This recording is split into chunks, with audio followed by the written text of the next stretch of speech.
भैया के सारी का आइटम कमाल है, भैया के सारी का आइटम कमाल है। फौजी के बहनी, फौजी के बहनी, फौजी के बहनी यो मोर जानी।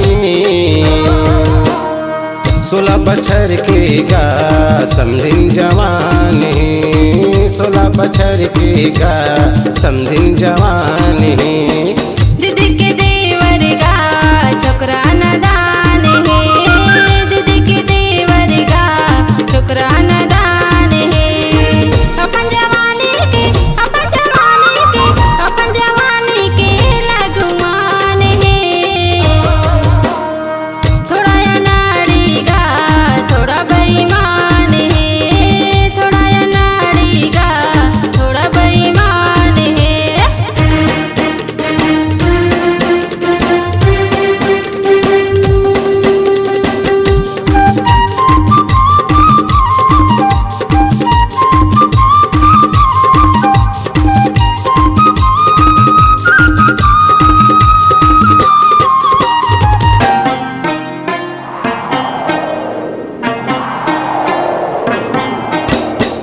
अली गली ये हमारे छलानी, मस्त मतंग लछाई जवानी। खुदो संवरिए कर आखी कजरारी, पातर कन्या जी होठे हे लाली।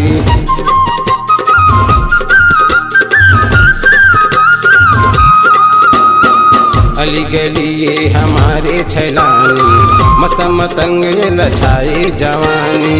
खुदो संवरिए कर आखी कजरारी, पातर कन्या जी होठे लाली। मुँह में चुप रहे, मुँह में चुप रहे, मुँह में चुप रहे जैसे पिसाने। दीदी के देवर का छोकरा नादान है, दीदी के देवर का छोकरा नादान है। अपन जवानी के, अपन जवानी के, अपन जवानी के लगुमान है। थोड़ा अनाड़ी का थोड़ा बेईमान है, थोड़ा अनाड़ी का थोड़ा बेईमान है।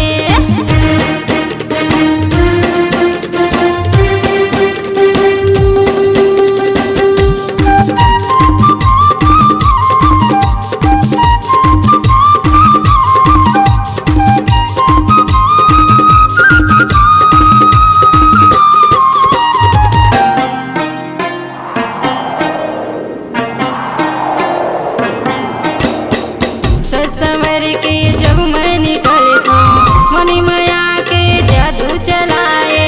दिल जला दे हूँ ऐसन हो तितली, छाय जवानी रे तंगोर चोली।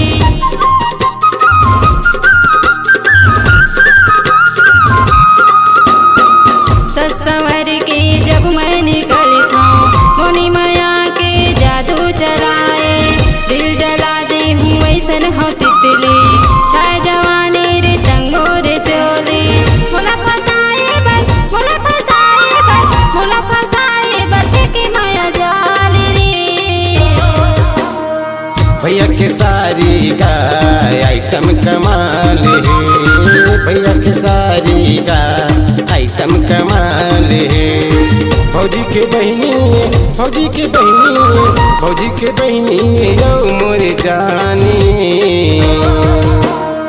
16 बछर के गा समधिन जवान है, 16 बछर के गा समधिन जवान है।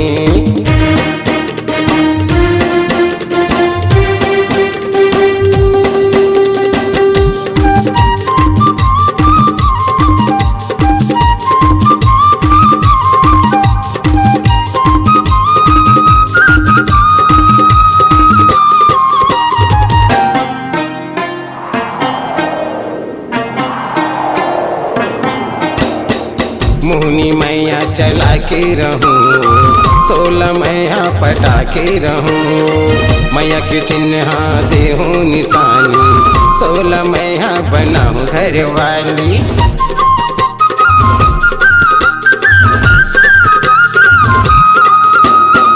मोहनी मैया चला के रहूं, तोला मैया पटा के रहूं। मैया के चिन्ह देहूँ निशानी, तोला मैं हाँ बनाऊँ घर वाली। एक बारी कह देना, एक बारी कह देना, एक बारी कह देना मोर संग प्यार है। दीदी के देवर का छोकरा नादान है, दीदी के देवर का छोकरा नादान है। अपन जवानी के, अपन जवानी के, अपन जवानी के लगमान है। थोड़ा अनाड़ी का थोड़ा बेईमान है, थोड़ा अनाड़ी का थोड़ा बेईमान है। भैया के सारी का आइटम कमाल है, भैया के सारी का आइटम कमाल है। फौजी के बहनी, फौजी के बहनी, फौजी के बहनी यो मोरी जानी। दीदी के देवर का छोकरा नादान है, 16 बछर के का समधिन जवान है।